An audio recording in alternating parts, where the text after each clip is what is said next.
Hello, I'm Dr. Clint Sexton, and today I want to talk about the difference between standard lab values and functional lab values.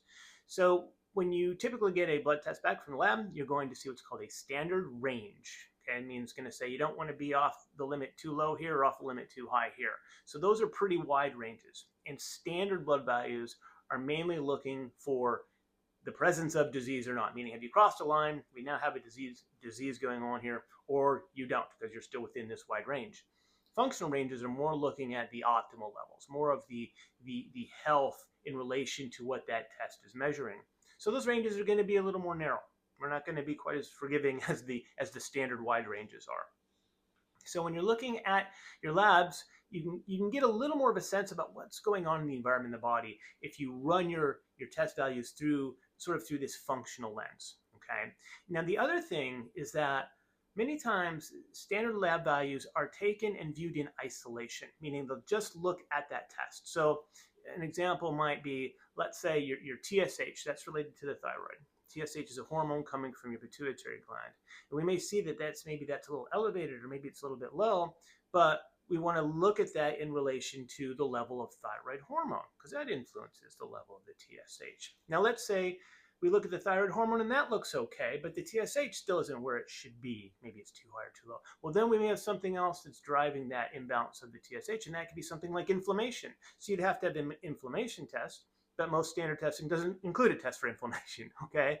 So when you're looking at test values, you want to look at that test, but you want to see what could be causing that to be at a range. So it's not just the range values, it's looking at how all the data on these tests, looking at the interrelationships between them, okay? So another example would be, let's say we're talking about cholesterol. So let's say we see, oh, your total cholesterol is elevated and your triglycerides are a bit elevated. Maybe you've got too much of the LDL, we call that the bad cholesterol. We'll talk about that in another video. So you can look at this and go, well, that we don't like the ranges on that from a standard perspective. Now, you say, okay, well, let's see if we can see what might be driving this. So then you'd want to look at things related to blood sugar. So maybe you get a blood sugar test with that. So a glucose. But unfortunately, the glucose test by itself, okay, which is usually all that's done, is not incredibly useful in making a determination of how blood sugar could be related to your cholesterol because your glucose can bounce around quite a bit in different times of day and things of that nature. So you want to look at some other tests like a hemoglobin A1C, and that tells you what your blood sugar has been over the past 3 months or so. Even better yet, you'd want to have with that an fasting insulin test. So now you can see your fasting glucose, you can see what your blood sugar average has been over the past 3 months, and you can use that fasting insulin with the fasting glucose to calculate what's called a HOMA score, an insulin resistance type of score, which gives you a much better picture of do we have a blood sugar and or insulin problem that's driving the problems we're seeing with the cholesterol and the triglycerides and the LDL. Okay, you're getting a sense on this. So we need to see these relationships. I'll give you one more, all right? So let's say we are going to look at that blood sugar average test, okay, and that's at hemoglobin A1C. Sometimes we just call it an A1C for short.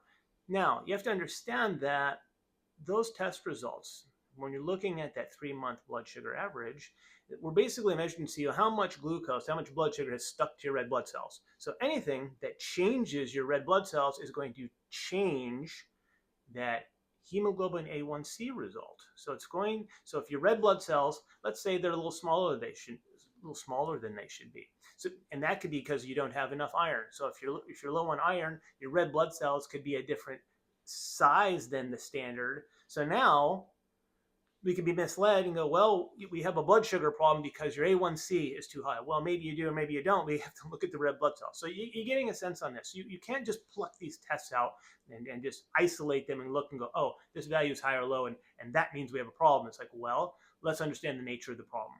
And that's really what we're talking about when we're looking at results to a functional perspective. You're not only looking at the ranges, how high or high low, and what that means, but also the extra step of going, what other tests might be influencing the result we're seeing, okay?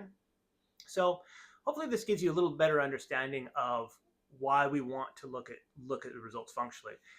Is it more complicated? Yes. Does it take more work? Yes. That's probably why it's not done. Okay. But, when you're trying to understand what's the nature of a health problem and what are the things you could do to help improve it by having enough data from other tests when it's taken together, that really gives you much more power. Okay. You have much more knowledge to work with when you're making lifestyle choices or trying to do things to improve your health. Okay. If you'd like some more information on this, go to the website. There's a whole blog on this that goes into it in great detail. So you can get more information on that. So you can check that out on the site or click on the link and find out more about this. I hope you found this helpful.